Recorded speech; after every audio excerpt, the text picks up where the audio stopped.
베드로전서 3장 1절로 12절까지의 말씀입니다. 한 목소리로 말씀 합독하시겠습니다.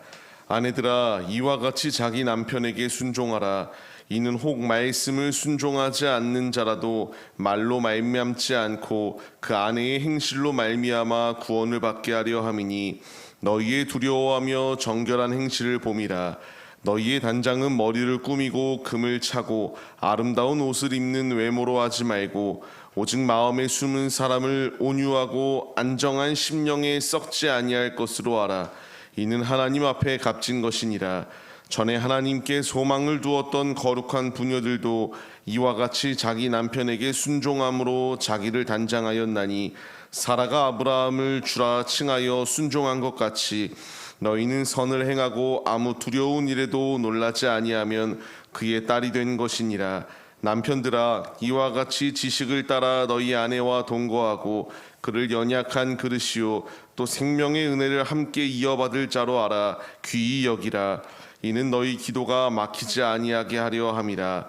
마지막으로 말하노니, 너희가 다 마음을 같이하여 동정하며 형제를 사랑하며 불쌍히 여기며 겸손하며 악을 악으로 욕을 욕으로 갚지 말고 도리어 복을 빌라.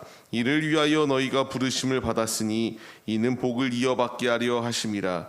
그러므로 생명을 사랑하고 좋은 날 보기를 원하는 자는 혀를 금하여 악한 말을 그치며 그 입술로 거짓을 말하지 말고 악에서 떠나 선을 행하고 화평을 구하며 그것을 따르라. 주의 눈은 의인을 향하시고 그의 귀는 의인의 간구에 기울이시되 주의 얼굴은 악행하는 자들을 대하시느니라 하였느니라. 아멘. 할렐루야. 오늘도 예배의 자리 가운데 모이신 성도님들 주님의 이름으로 환영하고 축복합니다. 오늘같이 나눌 말씀의 제목은 그리스도의 향기를 세상으로 라는 말씀의 제목 가운데서 은혜를 나누도록 하겠습니다. 우리가 삶을 살아가면서 삶과 예배가 분리되지 아니하고 살아간다라고 하는 것, 누구나 그렇게 살고자 하지만 참으로 어려운 말씀입니다. 우리의 삶, 그리고 우리의 교회에서의 모습, 이 모습은 서로 다름이 분명히 있습니다. 분명히 같은 모습으로 하나님을 찬양하며 예배 올려드리는 것이 우리네 모습이 되어야 마땅하지만, 교회 안과 교회 밖 이와 같이 치열한 영적 전투가 벌어지고 있기 때문에 우리가 유혹에 넘어지기도 하고 쓰러지기도 마련이기에 참으로 어렵습니다. 목회자분들이 많이 하였던 이야기가 있습니다. 그 이야기가 뭐냐면, 가정으로부터 바로 세워지면 교회가 바로 세워진다라는 말들을 참 많이 하였습니다. 가정으로부터 이와 같이 세워나간다라고 하는 것, 목회자분들이 이렇게 말하는 이유가 무엇이겠습니까? 가정으로부터 바로 세워진다는 것이 참으로 어렵기 때문입니다. 그래서 이 모습 가운데에서 주님이 원하시는 것은 우리의 삶과 가정과 그리고 교회에서의 우리의 모습이 일관성 있게 믿음의 길을 걸어가야 된다는 것을 말씀해 주세요. 어렵지만 우리가 어려움에도 불구하고 행해야 될 분명한 이유가 있습니다. 지금까지의 베드로전서의 말씀을 보면 세상에서의 부조리들 그리고 핍박과 환난 가운데서도 두려워하지 아니하며 믿음의 길을 걸어가라고 말하였다면, 이제 1절로 7절까지의 말씀을 통하여 가정으로부터 바르게 교회를 세워나가야 된다는 것을 말씀해 주십니다. 우리 모두는 움직이는 교회로 부름을 받은 자들이에요. 하나님이 우리에게 원하시는 것은 삶의 자리 가운데서 가정으로부터 시작하여 그리스도의 향기가 세상으로까지 널리 나타나기를 원하시는 것이 우리 아버지의 뜻임을 우리가 잊지 말아야 한다는 거예요. 오늘 말씀을 보시게 되면요, 자칫 우리가 오해할 수가 있습니다. 남편들아라고 시작하고요, 아내들이라고도 이렇게 말씀이 시작됩니다. 먼저 1절 말씀을 보게 되면요, 남편에게 순종하라고 말을 해요. 아내의 행실로 말미암아 구원을 받게 한다라는 것으로 이렇게 말씀이 기록되어져 있습니다. 남성 우월 사상의 말씀이 아닙니다. 지금 여기서 말하고자 하는 것은 아내이건 남편이건 믿지 아니하는 그러한 불신의 남편이나 아내가 있을 수 있습니다. 지금 여기서 말하고자 하는 것은 먼저 믿은 자로서 순종의 본을 보여서 예수의 그 삶을 나타내요. 예수 그리스도의 그 심장을 가지고 믿지 아니하는 나의 가족들에게 이와 같이 순종하여서 아름다운 향기를 나타낼 것을 말씀하시는 것이 오늘의 말씀입니다. 남편이 우위에 있고 여자가 아래에 있다, 이런 말씀이 아니라 남자건 여자건 먼저 믿은 자가 믿지 아니하는 나의 가족들에게 순종함으로 말미암아 예수 그리스도의 사랑을 나타내고 그 가운데서 아름다운 한 가정을 꾸려나갈 것을 말하는 것이 오늘의 말씀이에요. 이것은 우리에게 주신 주님의 명령입니다. 모든 가족들이 다 예수를 믿고 예수 안에 거하면 참으로 좋겠지만 그렇지 아니한 경우들이 참으로 많습니다. 주님이 우리를 가정 가운데에 선교사로 파송하셨어요.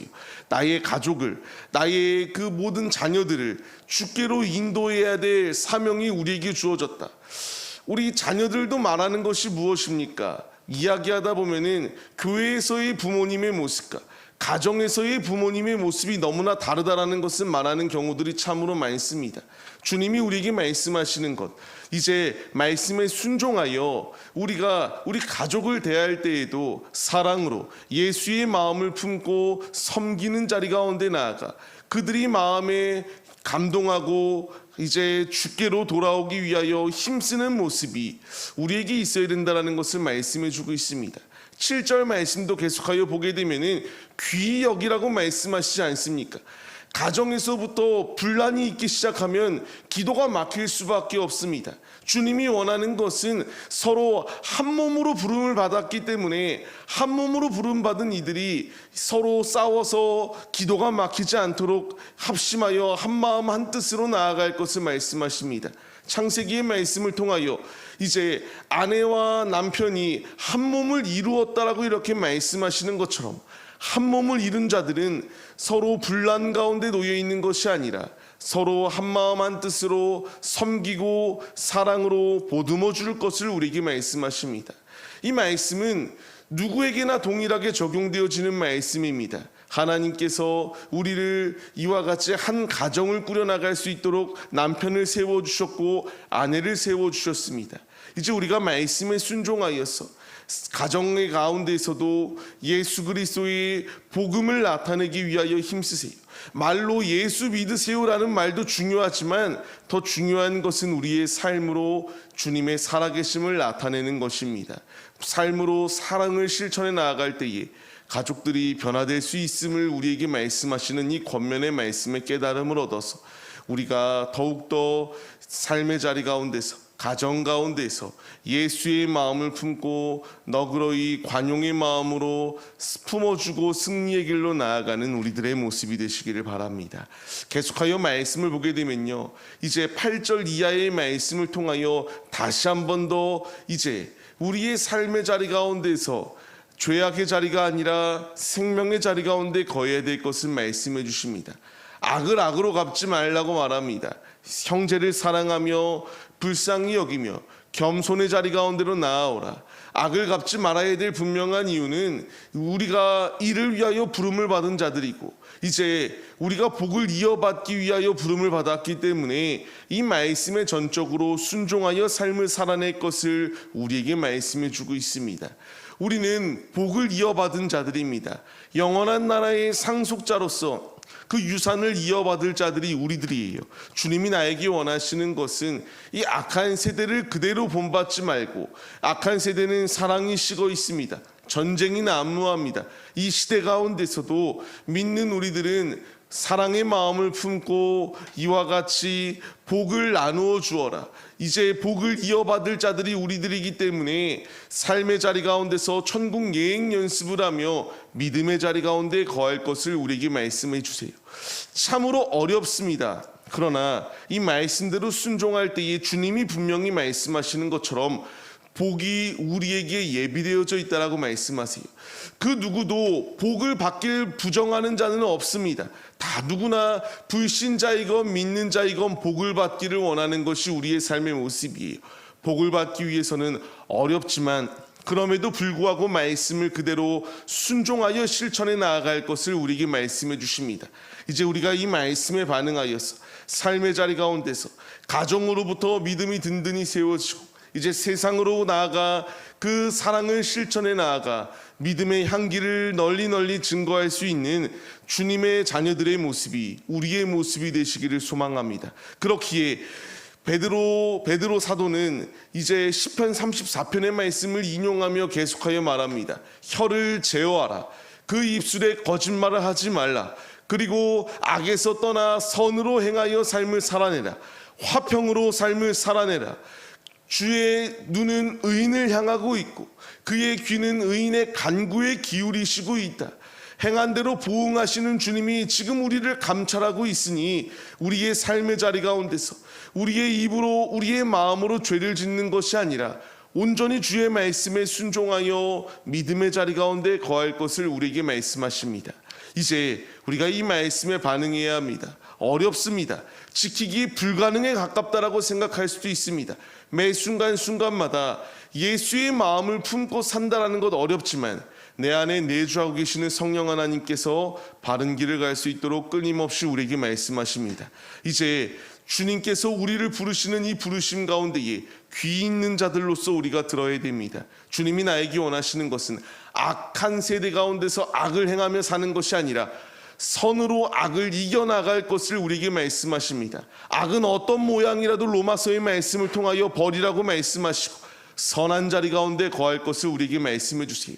가정으로부터 시작하여 선을 행하시고 더 나아가 그리스도의 향기, 그리스도의 정체성을 잊지 마시고 세상 가운데 나아가서도 주님의 향기를 널리 나타내어 이 사람은 진정으로 하나님의 사람이구나라는 것을 실천해 나아갈 수 있는 믿음의 도구들이 바로 우리의 모습이 되시기를 주님의 이름으로 간절히 축원합니다. 오늘의 말씀을 잊지 마시고 주님이 말씀하시는 것처럼 우리의 모든 삶의 부분 가운데서 삶과 예배가 서로 분리되어져 있는 것이 아니라 오직 우리가 있는 그곳, 내가 밟는 그곳이 어느 곳이 되었던지 간에 주님의 거룩함을 널리 나타낼 수 있는 참된 그리스도인들이 다 되시기를 주님의 이름으로 간절히 축원합니다.